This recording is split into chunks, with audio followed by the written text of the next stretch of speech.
M4. Animation. Aditya नाम का आदमी एक दिन जंगल से होकर गुजर रहा था। तभी वह एक कुआं देखता है। जब वह कुएं के पास जाता है तो वह कुएं में देखता है कि कुएं में एक चीता, सांप और एक इंसान कुएं के अंदर थे और अपनी जान बचाने के लिए बाहर आने की कोशिश कर रहे थे। आदित्य तीनों से पूछता है कि तुम तीनों अंदर क्या कर रहे हो। तीनों बताते हैं कि हम गलती से इस कुएं में गिर गए थे। उसके बाद वे तीनों आदित्य से कहते हैं कि कृपया करके मुझे आप यहाँ से बाहर निकालो। फिर आदित्य सोचता है कि अगर मैं सांप और चीता को निकाल लूंगा तो सांप मुझे डस लेगा और चीता मुझे खा जाएगा। फिर चीता आदित्य से कहता है कि मैं आपको नहीं मारूंगा, कृपया मेरी मदद करें। उसके बाद आदित्य चीता को कुएं से बाहर निकाल लेता है। फिर चीता आदित्य से कहता है कि जब भी आपको किसी चीज की जरूरत हो तो आप मेरे गुफा में आ जाना, मैं हमेशा वहां मौजूद रहूंगा। उसके बाद आदित्य सांप को भी कुएं से बाहर निकाल लेता है। फिर सांप कहता है कि अगर आपको कभी मेरी जरूरत हो तो आप सिर्फ मेरा नाम 2 बार पुकारना, मैं आपके सामने हाजिर हो जाऊंगा। अंत में आदित्य उस इंसान को कुएं से बाहर निकलता है। फिर वह इंसान कहता है कि मैं एक सोनार हूँ, अगर आपको कभी भी किसी भी चीज की जरूरत हो तो आप मेरे घर आ सकते हैं, मैं आपकी मदद जरूर करूंगा। उसके बाद चारों अपने अपने रास्ते चले जाते हैं। कई साल बीत जाते हैं। आदित्य उसी जंगल से गुजर रहा था। तभी उसे याद आया कि चीता ने उससे कुछ वादा किया था। फिर वह चीता के गुफा में जाता है और चीता उसे देखकर काफी खुश होता है, उसका स्वागत करता है। उसके बाद चीता आदित्य को उपहार के तौर पर एक सोने का मुकुट देता है। आदित्य सोचता है कि मैं सोने के मुकुट का क्या करूंगा, अगर सोने का सिक्का होता तो अच्छा था। फिर उसे याद आता है कि उस सोनार ने उसे उसकी मदद करने का वादा किया था। फिर वह सोनार के घर पर जाता है। जब आदित्य सोनार के घर पहुंचता है तो सोनार उसका स्वागत करता है।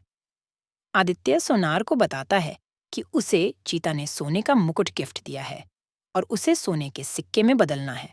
उसके बाद सोनार जैसे ही सोने का मुकुट देखता है तो याद आता है कि यह मुकुट तो राजा के बेटे का है।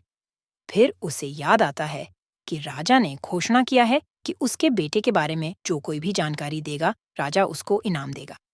उसके बाद वह सोनार आदित्य को इंतजार करने के लिए कहता है और राजा के पास चले जाता है। फिर राजा से कहता है कि मैंने आपके बेटे के कातिल को पकड़ लिया है, जिसके पास आपके बेटे का सोने का मुकुट है। उसके बाद राजा के सैनिक आदित्य के पास आते हैं और उसे जबरदस्ती ही जेल में बंद कर देते हैं और उस सोनार को राजा इनाम देता है। उसके बाद आदित्य को याद आता है कि सांप ने उससे वादा किया था कि वह उसकी मदद जरूर करेगा।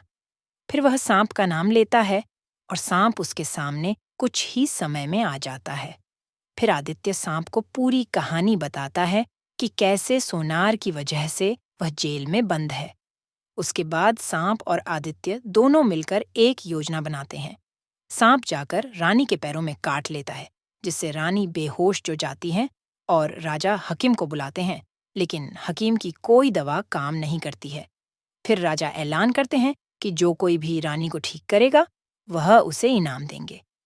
फिर योजना के अनुसार आदित्य सैनिकों को कहता है कि मैं रानी को ठीक कर सकता हूँ, लेकिन उसके लिए मुझे रानी के कमरे में अकेले ही जाना होगा।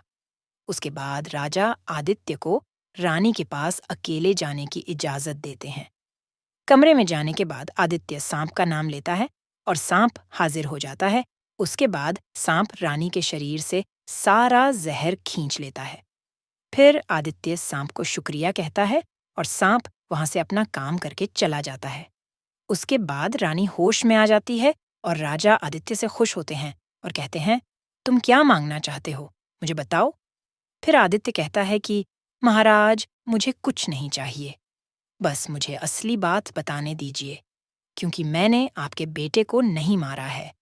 उसके बाद आदित्य अपनी पूरी कहानी को बताता है और राजा उसकी बात को समझ जाता है और फिर सोनार को दोषी मानकर उसे जेल में बंद कर दिया जाता है। अंत में आदित्य के ईमानदारी के लिए राजा उसे सोने का उपहार देता है। Subscribe for more update.